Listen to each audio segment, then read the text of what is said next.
Gus Dur adalah panggilan akrab untuk Abdurrahman Wahid, seorang tokoh Muslim Indonesia yang menjabat sebagai Presiden Republik Indonesia keempat.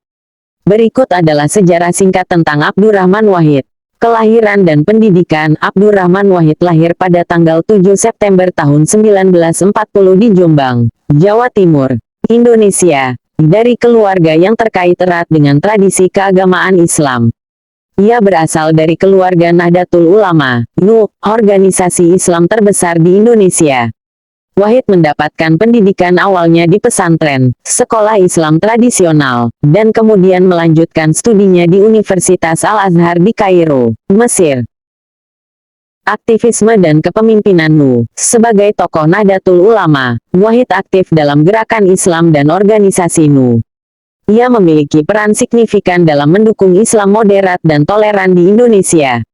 Pada 1984, Wahid terpilih sebagai Ketua Umum NU, dan kepemimpinannya dalam organisasi ini memperkuat citranya sebagai pemimpin Muslim moderat.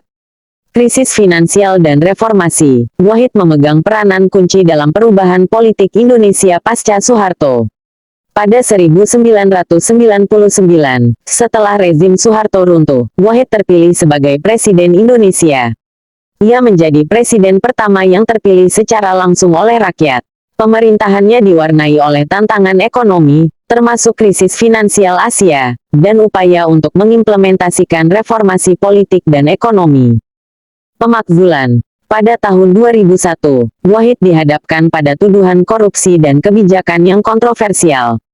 Akibatnya, ia mengalami mosi tidak percaya oleh MPR, Majelis Permusyawaratan Rakyat, dan diberhentikan dari jabatannya sebagai presiden pada bulan Juli tahun 2001. Wakil Presiden Megawati Soekarnoputri kemudian menggantikannya. Aktivisme pasca presiden. Setelah kehilangan jabatan presidennya, Wahid tetap aktif dalam dunia politik dan sosial. Ia terus mempromosikan nilai-nilai pluralisme, toleransi, dan demokrasi di Indonesia.